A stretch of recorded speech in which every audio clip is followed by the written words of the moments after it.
앞에 에스라 1장부터 6장까지의 말씀에서 1차 포로 귀환 때에 있었던 그러한 말씀을 보았습니다. 하나님께서 그 1차 포로 귀환한 이스라엘 백성들에게 은혜를 크게 베풀어 주셨죠. 사실 고레스 왕을 통하여서 그 조서를 받아 돌아온다라는 것이 이게 사실 뭐 상상이나 할 수 있었던 그러한 일이겠습니까?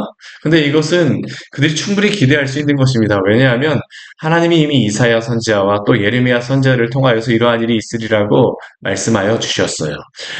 그리고 그 말씀에 따라 이 모든 것들이 성취되어진 것입니다. 근데 막상 그들이 그렇게 뛰는 마음을 갖고 하나님 우리를 보내셨다.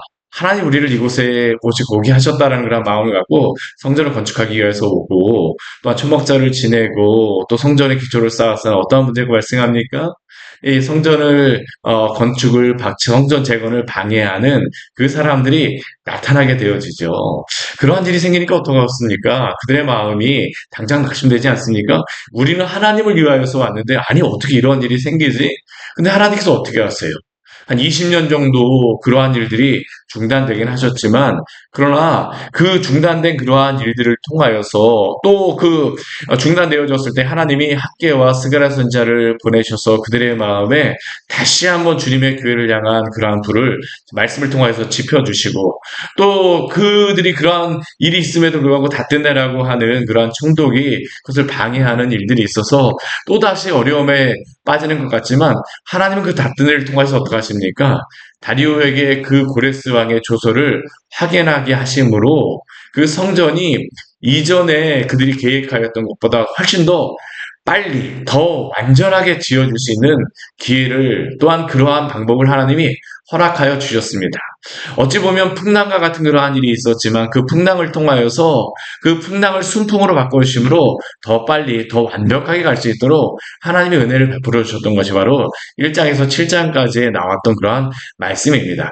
그리고 그러한 일이 있은 후에 이제 한 7, 80년 정도의 시간이 흘러갔어요. 그러면 그 7, 80년의 시간은 어떠한 시간이었을까요? 이 시간도 이스라엘 백성에게는 또다시 시험의 시간입니다. 왜 이게 시험의 시간일 수밖에 없냐 하면 이스라엘 백성들은 포로에서 돌아오게 되면 그들에게 하나님이 준 그러한 은혜가 있을 것이다라는 그런 소망이 있었습니다. 예전 다윗의 나라와 같이 강성하게 되어지고 풍요롭게 되어지고 잘 사는 그러한 나라가 되어질 것을 은연중에 기도하고 아니 사실 그들은 그것을 바랬습니다. 근데 문제는 무엇일까요? 돌아와서 성전을 건축하였음에도 불구하고 그들의 기대 같지 않은 겁니다. 20년의 그러한 시간을 기다린 다음에 다리우 왕을 통하여 성전이 완공되어졌는데요. 성전만 완공되어지게 되면 이제 하나님이 주시는 그 또 풍요로움이 있을 것이라고 생각하는데 그게 있질 않아요. 그러니까 그 나머지 그 이후에 시간은 어떤 시간이겠습니까? 아니 왜 우리에게 이 풍요로움이 있지 않지? 그러면서 그들에게는 낙심됨과 또 그 마음속에 냉랭함들, 신앙의 냉랭함들이 생겼던 것이 바로 이 성전을 건축하고 난 이후에 차츰 벌어졌던 그러한 일이었습니다. 그리고 그러한 냉랭한 시대 가운데에 그들을 다시 회복시키기 위하여서 포로에서 돌아왔지만 여전히 그 죄의 포로 가운데 낙심함의 포로 가운데에 있는 그 백성들을 회복시키기 위하여서 사용하시는 그 사람이 누구일까요? 바로 에스라입니다. 오늘 이 7장서부터 10장까지의 말씀에서 학사 에스라 그를 통하여서 하나님이 어떻게 그 당신의 손길로 또다시 인도하시는가를 보여주십니다. 제가 금요일 날도 말씀드렸었지만 이 에스라의 말씀과 느헤미야의 말씀은 어쩌면 제2의 출애굽입니다. 제2의 출애굽이라고 말을 하곤 합니다. 근데 첫 번째 출애굽과 같이 엄청난 이적과 기적이 보여지진 않아요. 그러나 저는 이 말씀을 보면서 발견할 수 있는 것은 무엇이냐면 하나님을 아는 그러한 지식과 하나님이 어떻게 역사하시는지를 보게 되면요. 그 어떤 것보다도 하나님이 놀라운 그러한 은혜를 우리의 삶에 베풀어 주신 것을 우리의 삶에서 발견하게 하시는 것이 바로 이 에스라의 말씀이라고 저는 생각이 됩니다. 어쩌면 우리 오늘 우리의 삶에서 하나님이 역사하시는 손길과 비슷한 모습을 하나님이 이 에스라를 통해서 보여주세요. 어떻게 하나님이 역사하시는가. 한번 저희들 한번 또 이 에스라의 말씀, 이 두 번째 포로에서 귀환한 에스라를 통해서 하나님 어떠한 일들 행하시는지 우리 같이 한번 보도록 하겠습니다. 오늘 7장 11절서부터 우리 뒤에 오늘 28절까지의 말씀을 보았는데요. 우리 앞에 7장 1절서부터 10절까지의 말씀에서는 아닥사스다 왕 때에 에스라가 포로에서 귀환하는 그러한 내용이 나와 있습니다. 우리 1절서부터 우리 5절까지의 말씀에서는 에스라가 어떠한 사람인가에 대해서 말합니다. 아주 굉장히 장황하게 말씀하고 있는데 한마디로 그는 어떤 사람이냐 하면요. 오늘 그 말씀에 도 나와 있는데 우리 7장 11절 말씀 우리 같이 한번 부분만 한번 읽어볼게요. 여호와의 계명의 말씀과 이스라엘에게 주신 율례학자요 학자 겸 제사장인 에스라에게 에스라를 설명하는 그 앞에 미사율과 굉장히 많습니다. 뭐라고 얘기합니까? 여호와의 계명의 말씀에 대해서 정통한 사람이 바로 에스라라는 겁니다. 이스라엘에게 주신 율례학자가 또 누구라는 겁니까? 에스라는 겁니다. 이 에스라라고 하는 이 사람은 누가 보아도 하나님의 말씀에 대하여서 굉장히 정통한 사람입니다. 너무나도 잘 알고 있는 사람이에요. 그뿐만 아니라 이 사람이 이 주변의 사람들에게도 인정받는 사람입니다. 이스라엘에게 주신 율례 학자로서의 그런 역할을 하고 있는 이스라엘의 대표적인 그러한 성경 교사가 바로 학자였던 사람이 바로 이 에스라였습니다. 누구나 다 인정하는 것이었습니다. 그리고 또한 학자 겸 제사장이라고 이야기를 합니다. 이 에스라 같은 경우는요, 우리 앞에 제가 방금 전에 말씀드렸지만 1절부터 5절까지의 말씀에서 그의 그 족보에 대해서 이렇게 쭉 이야기합니다. 제사장의 집안의 족보에 있는 그러한 사람으로서 그 제사장으로서의 그러한 역할을 하지는 못하지만 그러나 그가 이곳 하나님의 말씀을 가르치는 것에 대하여서 굉장히 열심히 했고 또한 여기에 대해 정통하였던 사람입니다. 신앙을 지키는 데에 이 바벨론에서 신앙을 지키는 데에 그 중심에 섰던 사람이 바로 이 에스라라고 하는 사람이었어요. 그리고 심지어는 이 사람은 누구에게도 인정받는 사람이냐면요. 아닥사스다 왕에게도 인정받는 사람이었습니다. 오늘 말씀을 보게 되면 얼마나 아닥사스다 왕에게 인정받는 사람인지를 우리가 볼 수 있습니다. 이걸 아닥사스다 왕조차도 이것을 인정합니다. 오늘 그 11절 뒤에 말씀을 보게 되면 아닥사스다 왕이 이 에스라에게 내린 조서의 초본이 오늘 나와 있습니다. 에스라에게 어떠한 그 조서를 내렸을까요? 이 예루살렘으로 가면서 이 조서를 준 겁니다. 우리 12절 말씀을 보게 되면 이 아닥사스다가 이 에스라에게 말하는 그러한 그 호칭이 있습니다. 우리 또 12절 말씀도 같이 한번 읽을까요? 모든 왕의 왕 아닥사스다는 하늘의 하나님의 율법의 완전한 학자 겸 제사장 에스라에게. 앞에 11절은 성경에서 에스라에 대해서 설명하는 그러한 정의라고 한다고 그러면 우리 12절 말씀은요. 이 아닥사스다가 에스라를 칭하는 그러한 호칭입니다. 근데 별반 차이가 없어요. 아닥사스다 왕에도 이렇게 인정받는 사람이요. 하나님의 말씀에 정통한 사람이요. 또한 그 완전한 학자라고 하니까 그만큼 신뢰하는 그러한 사람이 바로 이 에스라라는 겁니다. 추정하기로는 이 에스라가 궁전에서도 이 유대 민족을 대표하여서 아닥사스다 왕에게 굉장한 신뢰를 받고 있는 그러한 사람이 바로 이 에스라였었죠. 그리고 그에게 오늘 말씀을 보게 되면 한 6가지 정도의 그러한 그 놀라운 은혜를 베풀어줘요. 어떠한 그 권한을 주는데 첫 번째 권한은 무엇이냐면 13절 말씀에 나와 있습니다. 첫 번째 뭐냐면 에스라와 가기를 원하는 그러한 사람들은 누구나 같이 가립니다. 13절 말씀 볼까요? 내가 조서를 내려오니 우리나라에 있는 이스라엘 백성과 그들 제사장들과 레위 사람들 중에 예루살렘으로 올라갈 뜻이 있는 자는 누구든지 너와 함께 갈지어들. 에스라가 원하게 되면요 누구든지 데려갈 수 있다는 겁니다. 이게 말이 그렇지 얼마나 신뢰하는 그러한 것입니까? 이 아닥사스다가 보기엔 자신의 백성을 자신의 백성이라고 유대인이라고 하지만 이 사람들도 자신의 백성이라고 생각하지 않습니까? 근데 너가 원하면 누구든지 데려가라는 겁니다. 굉장한 권한을 준 것이죠. 두 번째는 어떠한 권한이 있을까요? 우리 14절 말씀에 보게 되면 그게 나와 있습니다. 그게 뭐냐 하면 그가 율법에 따라서 유다와 예루살렘의 형편을 살피기 위하여서 왕과 일곱 자문관의 보냄을 받았다라고 이야기합니다. 그러니까 이 에스라 같은 경우에는요, 예루살렘에 가갖고 이 감찰관 같은 역할을 하고 있는 거, 감찰관 같은 역할을 하라는 겁니다. 누가 이 권한을 줍니까? 왕과 일곱 자문관. 왕의 옆에 있는 일곱 명의 가장 그 높은 대신들의 그러한 이름으로 이 권한을 준 것이죠. 사찰할 수가 있는 겁니다. 예루살렘에 가고 이 예루살렘에 있는 이 백성들이 신앙하게 서 있는지 서 있지 못한지 이제 바로 이제 우리 뒤에 말씀을 보게 되면 에스라가 이 예루살렘에 있는 백성들에게 엄청난 요구를 합니다.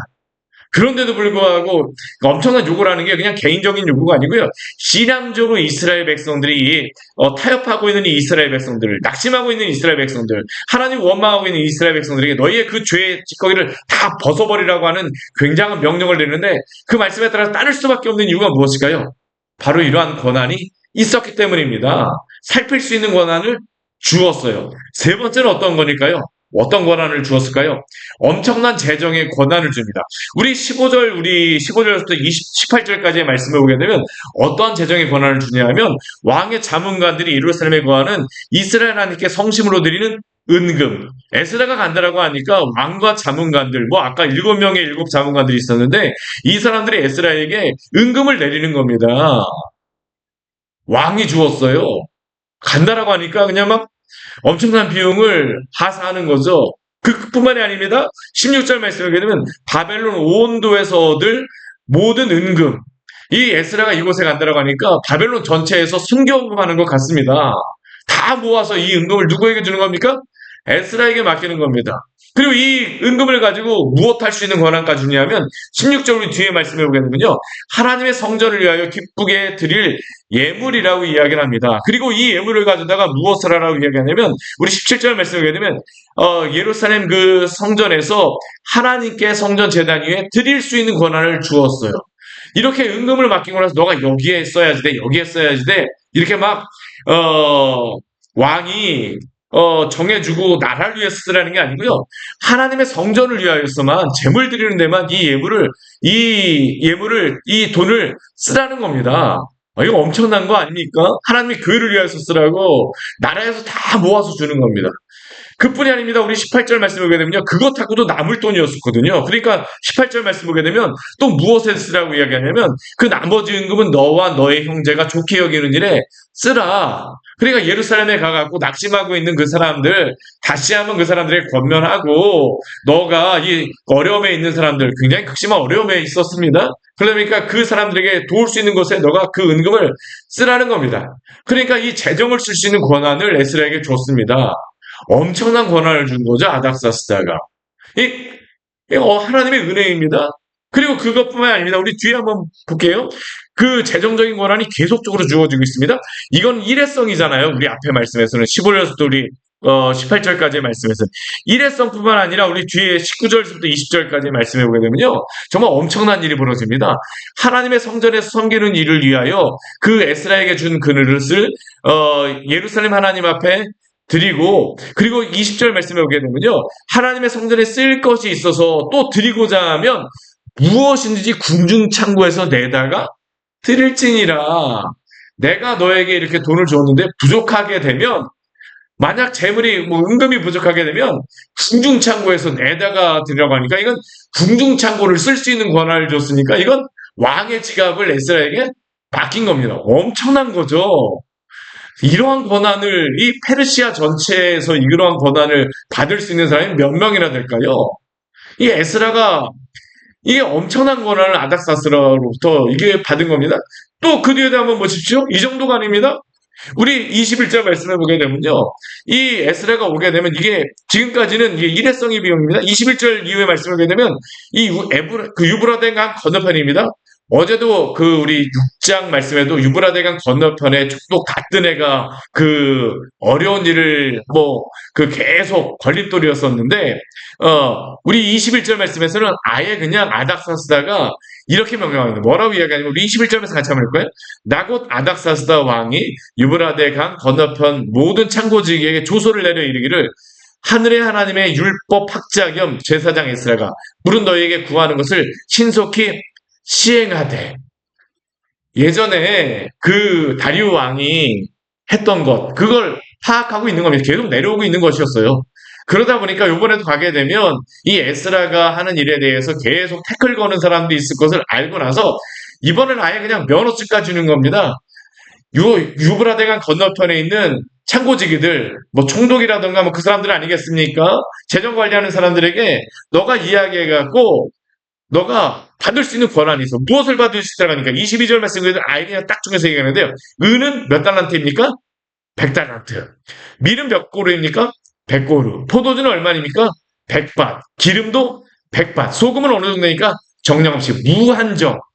은이 100달란트라고 하는데 제가 말씀드리자면 35kg입니다. 35kg. 한 달란트가. 100달란트면 어느 정도입니까? 3.5톤입니다.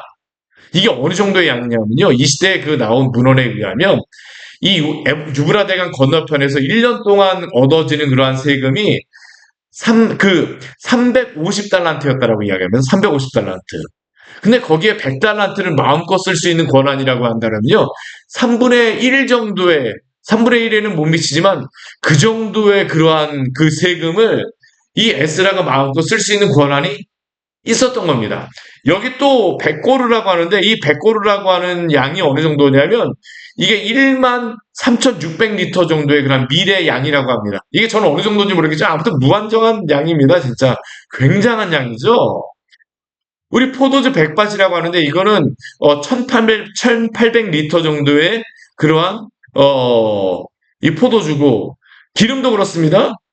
1800리터. 뭐 저희 가게 되면 1리터 기름 사오고 2리터 기름, 2리터 기름도 너무 많다 그러는데 1800리터입니다. 엄청난 양이죠. 소금은 정량 없이. 이 에스라라고 하는 사람이 그냥 하는 게 아닙니다. 이 재정적으로도 이렇게 놀라운 그러한 권한을 가지고 하게 되어지는 것이죠. 그리고 또 24절 말씀해 보게 되면요. 또 에스라에게만 주는 권한이 아니라 놀라운 권한을 주는데 어떤 권한을 주냐면 그 에스라뿐만 아니라 제사장들, 레위 사람들, 노래하는 사람들, 문지기, 느디님 사람은 성전에서 돕는 그러한 사람들입니다. 이 종과가 뭐 여러 가지 성전에 돕는 그러한 일들을 행하는 사람들인데요. 그 사람들까지 또 심지어는 하나님의 성전에서 일하는 자들이라고 하니까 에스라가 원하면 여기에 다 들어가는 겁니다. 그 사람들에게 어떤 권한을 줄까요? 어떠한 특권을 줄까요? 조공, 관세, 통행세를 면제하는 특권을 주었습니다. 엄청난 거죠. 오늘날에도 교회에 대해서 이 면세에 대한 그것을 말들이 많잖아요. 그렇죠? 그것 때문에 법으로 다 이것을 또 낼 수 있는 그러한 것들까지 만들어내는데 이 아닥사스다가 이방왕인데요. 면세 권한을 준 겁니다. 엄청난 거죠. 왜 그가 그렇게 했을까요? 우리 23절 말씀해 보게 되면 그가 그렇게 한 이유를 이야기합니다. 어찌하여 진노가 왕과 왕자의 나라에 임하게 하랴. 하나님에 대한 두려운 마음을 이 아닥사스다 왕에게 주었던 것이죠. 그러니까 이 놀라운 권한들이 계속적으로 주어지고 있는 겁니다. 이 정도가 아닙니다. 우리 25절, 우리 26절 말씀에 오게 되면 마지막 권한이 주어지는데 뭐냐면 에스라가 가게 되면요. 에스라가 하나님의 말씀에 정통한 그러한 사람들을 세워갖고 법관과 재판관들을 삼아서 강 건너편의 모든 백성을 재판하게 하고 가르치게 하라고 이야기합니다. 강 건너편이니까 유브라데강 건너편입니다. 하나님의 말씀에 따라 너가 다스릴 수 있는 권한을 주겠다라는 겁니다. 그러니까 엄청난 권한을 에스라에게 지금 주어서 보내는 것이죠. 그리고 하나님의 명령과 왕의 명령을 준행하지 않는 자는 우리 26절 말씀은 어떠한 그 권한을 줍니까? 사형도 할 수 있습니다. 귀양도 보낼 수 있습니다. 가산도 몰수할 수 있습니다. 옥에가 될 수도 있습니다. 왕과 같은 권한을 이 에스라에게 준 것이죠. 이게 어떠한 일일까요? 아닥사스다 왕이 에스라에게 이것을 주었지만 이것을 주신 분이 누구십니까? 하나님이시라는 겁니다. 이러한 권한을 가졌기 때문에 2차 포로 이후에 돌아가는 에스라가 하나님의 계획을 이룰 수가 있는 겁니다. 어떻게 이러한 것들을 하게 하실까요? 하나님이 아닥사스다 왕을 통하여서 이루어 가시는 것입니다. 우리가 앞에 말씀에서도 보았지만 우리가 하나님의 역사하심을 볼 때에 우리는 뭐 기적이 일어나고 전혀 기대하지 못한 뭐 특별한 그 바다가 갈라지고 이런 것들만을 기대할지 모르겠지만 하나님은 무엇을 통하여서 말씀하실까요?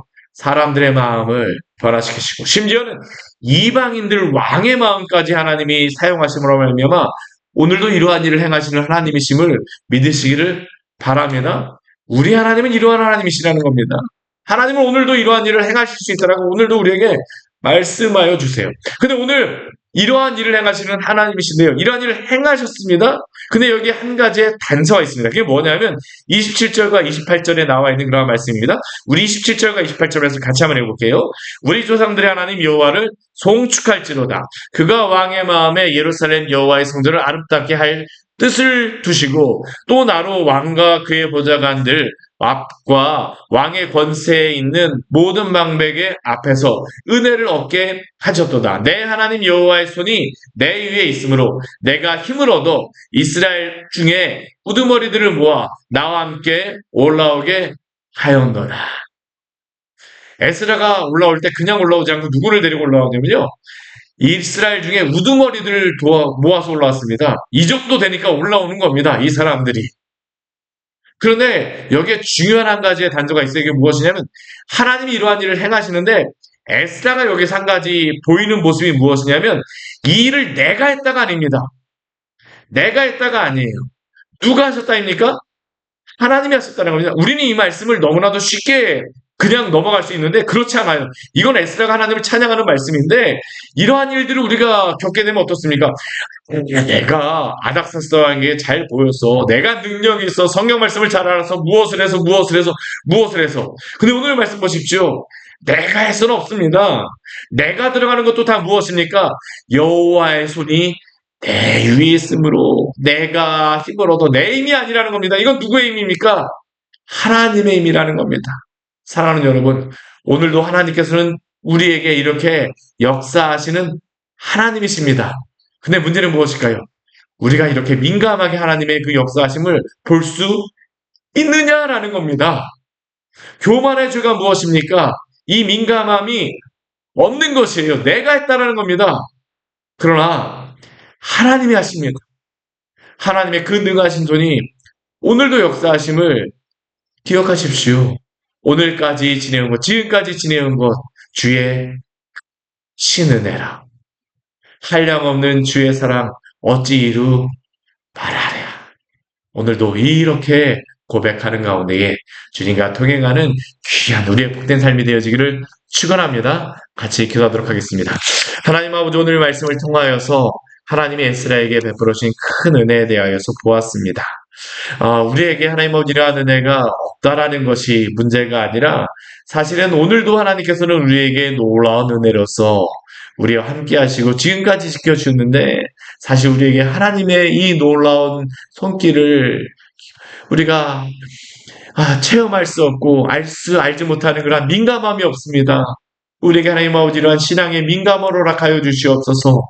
믿음의 눈을 허락하여 주시옵소서.